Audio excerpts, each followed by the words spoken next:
माता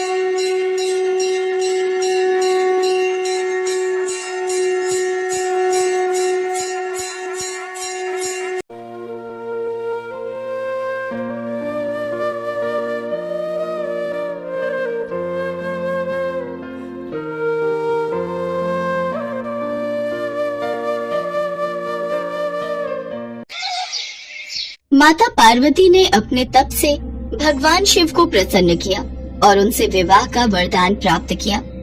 विवाह के बाद सभी देवी देवता थोड़ा आगे निकल गए। माता पार्वती कुछ देर विश्राम करना चाहती थी, इसलिए उन्होंने अपनी डोली को वहीं रुकवाकर कुछ देर एक वृक्ष के नीचे आराम करने के लिए आग्रह किया। क्या हुआ देवी, तुमने डोली क्यों रुकवा दी? स्वामी, मैं कुछ देर यहाँ विश्राम करना चाहती हूँ। डोली रुकी तो साथ आए सभी मेहमान और शिवगण वहीं कुछ देर सुस्ताने के लिए लेट गए। माता पार्वती और भगवान शिव वृक्ष की छांव में बैठ गए और बातें करने लगे। उसी वृक्ष के ऊपर दो राक्षसी बहनें बैठी हुई थी। कितना सुंदर दूल्हा है, मेरा तो मन मोहित हो रहा है। मैं तो इसी से विवाह करूंगी।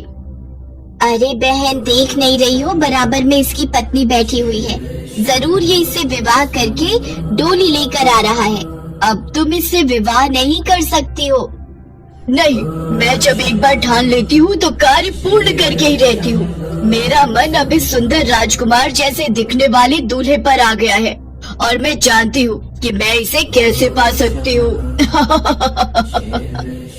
कुछ देर विश्राम करने के पश्चात डोली कैलाश पर्वत पर पहुँची। माँ पार्वती के गृह प्रवेश के लिए कैलाश पर्वत फूलों और दिव्य आभूषणों से सजाया गया था। नंदी और भूतगण द्वारपाल के रूप में खड़े थे। सभी देवता और ऋषि मुनि उनके स्वागत के लिए एकत्रित हुए। माता पार्वती कैलाश पर्वत पर अपने नए घर में प्रवेश करने ही वाली थी कि तभी एक आवाज ने उन्हें रोक दिया। माँ पार्वती देखती हैं कि उनके समक्ष हूबहू उनकी हमशक्ल खड़ी है। सब चौंक जाते हैं। कोई समझ नहीं पाता कि असली माँ पार्वती कौन है। रुको, इनका विवाह मेरे साथ हुआ है। मैं इनकी धर्म पत्नी हूँ, इसलिए गृह प्रवेश मैं करूंगी, ना कि तुम। स्वामी, इस स्त्री को अभी के अभी इस कैलाश से निकालकर बाहर फेंक दीजिए। ये आपकी पत्नी के रूप में आपके समक्ष खड़ी हो गई है।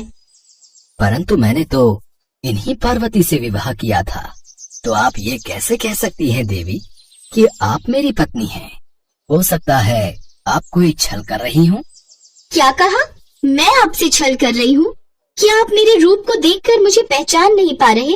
मेरा रूप तो वही है जिस रूप में आपने मुझसे विवाह किया है। चलिए, अब देर मत कीजिए, इसे हटाइए। चलो हटो, यहाँ से जाओ। मैं अपने पति के साथ गृह प्रवेश कर रही हूँ। खबरदार, जो मेरे पति के समक्ष खड़े होने का साहस भी किया तो मैं तुम्हें अपने क्रोध की अग्नि से जलाकर भस्म कर दूंगी। तू मुझे जलाकर भस्म करेगी? तू जानती नहीं है मैं कौन हूँ। अब शिव जी को थोड़ा मजाक सूझा और वो नकली माँ पार्वती से बोले, अभी तो तुमने कहा कि तुम मेरी पत्नी हो, फिर क्यों अपने परिचय से हट रही हो? पत्नी हो तो मुझसे दूर क्यों खड़ी हो? यहाँ मेरे समक्ष आओ।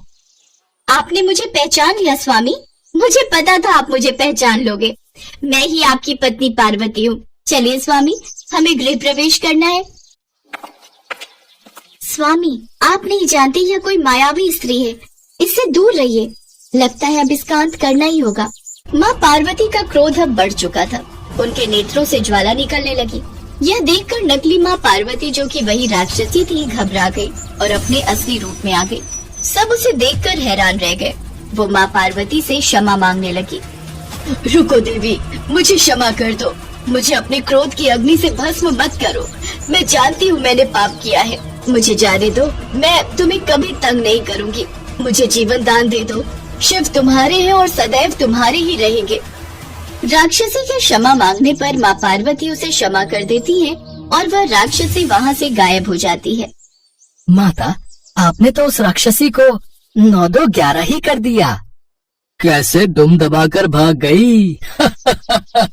पर प्रभु, आप तो अंतर्यामी हो, परंतु आप समझ पाए कि वो माता पार्वती नहीं बल्कि एक राक्षसी थी। नंदी, तुम्हारे प्रभु जानते थे यह बात, पर ये जानबूझकर मुझे तंग करना चाहते थे। नहीं नहीं देवी पार्वती, मैं आपको तंग नहीं कर रहा था। मैं तो आपके मन में मेरे लिए जो प्रेम का अथाह सागर है उसका आनंद ले रहा था। पर उस राक्षसी को आपने अच्छा मजा चखाया। अब वो भूल से भी दोबारा कभी नहीं लौटेगी। देखिए, हम सब शिवगणों ने आपके गृह प्रवेश के लिए कितनी सारी तैयारियां की हैं। माता पार्वती पूरे विधि विधान के साथ गृह प्रवेश करती है। द्वार पर चावल से भरा कलश रखा था। माता पार्वती अपने दाहिने पैर से कलश को धरती पर गिराती है। माँ पार्वती के गृह प्रवेश करते ही कैलाश पर्वत पर एक अलग सी खुशहाली छा गई, जिसे महादेव भी महसूस कर रहे थे। सभी शिवगण बहुत प्रसन्न थे।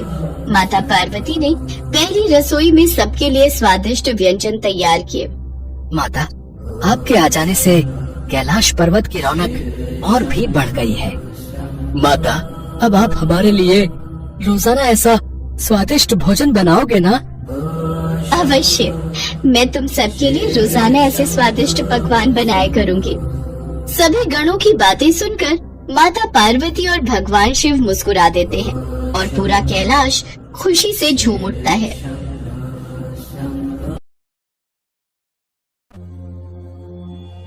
देवाधिदेव महादेव भगवान शंकर का विवाह इस संसार की शक्ति माँ पार्वती से हुआ था। मान्यता है, शिव और शक्ति के संयोजन से ही यह प्रकृति चलती है। वे दोनों एक दूसरे के बिना अपूर्ण भी हैं। जहाँ एक तरफ शिव अनादि के सृजन करता है, वहीं शक्ति प्रकृति का मूल स्वरूप है।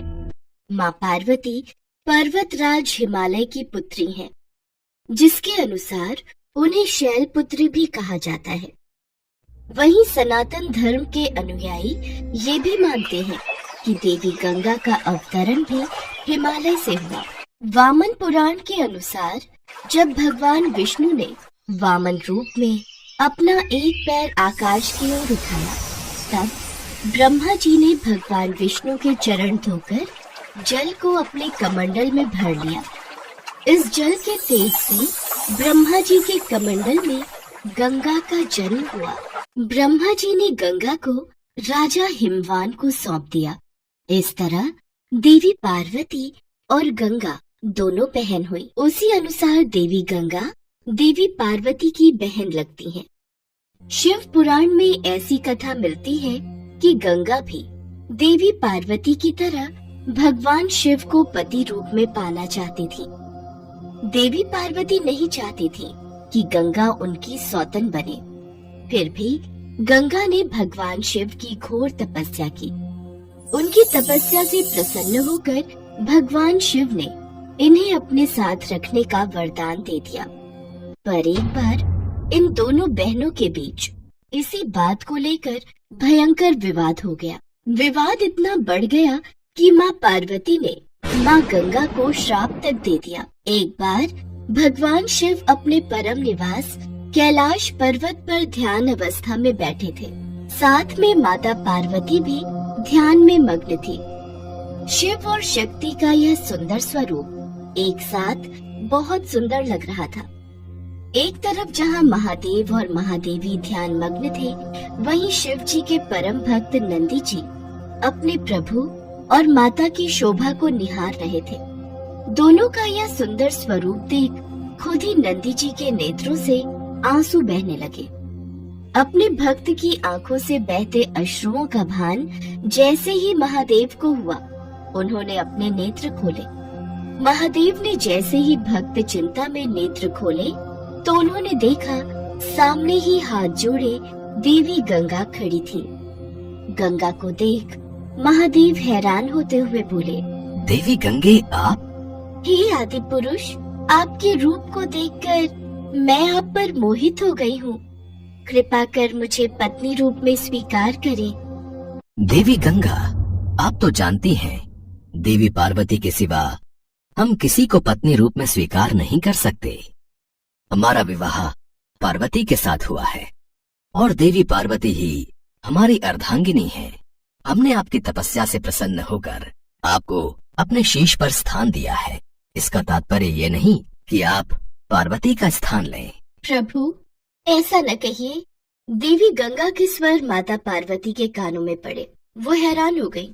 उनकी ये बात सुनकर उनके नेत्र लाल हो गए और क्रोधवश भी बोल पड़ी, देवी गंगा, सीमा न लांघिए। मत भूलिए महादेव हमारे पति हैं। अरे बहन, क्या फर्क पड़ता है? वैसे भी भले ही तुम महादेव की पत्नी हो, फिर भी देवाधिदेव महादेव शीश पर तो मुझे ही धारण करते हैं। जहाँ कहीं महादेव के साथ तुम नहीं जा सकती, मैं तो वहाँ भी पहुँच ही जाती हूँ। गंगे, तुमने मेरी बहन होने की सीमा लांघी है। मैं तुम्हें श्राप देती हूँ, तुम में मृतदेह बहेंगे। जग जन के पाप धोते धोते तुम मैली हो जाओगी और तुम्हारा ये अहम तोड़ते हुए तुम्हारा रंग भी काला पड़ जाएगा। माँ पार्वती द्वारा दिए गए श्राप से देवी गंगा को अपनी भूल का एहसास हुआ और वो महादेव और महादेवी के चरणों में गिर गई। वो अपनी भूल समझ गई थी। माँ गंगा ने महादेव और माँ पार्वती से क्षमा याचना की। मुझे क्षमा कर दो बहन, मुझसे भूल हो गई। हे महादेव, मुझे क्षमा कर दीजिए। हे गंगे, इस श्राप को वापस नहीं लिया जा सकता, पर तुम्हारे पश्चाताप से प्रसन्न होकर हम तुम्हें श्राप से मुक्ति देते हैं। हे गंगे, तुम जनमानस के पापों से दूषित अवश्य होगी, पर संत जन के स्नान से तुम्हारी शुद्धि तुम्हें वापस प्राप्त होगी। भगवान शिव ने माँ गंगा को प्रसन्न होकर आशीर्वाद दिया। इसके बाद से ही गंगा में स्नान करने से पाप धुलने लगे। तब से ही लोग गंगा में स्नान करने के लिए दूर दूर से आते हैं और भूल चूक में हुए पापों से मुक्ति पाते हैं। भगवान शिव की जटाओं में निवास करती हैं माँ गंगा और शिव जी की जटाओं से निकलकर पृथ्वी लोक पर बहती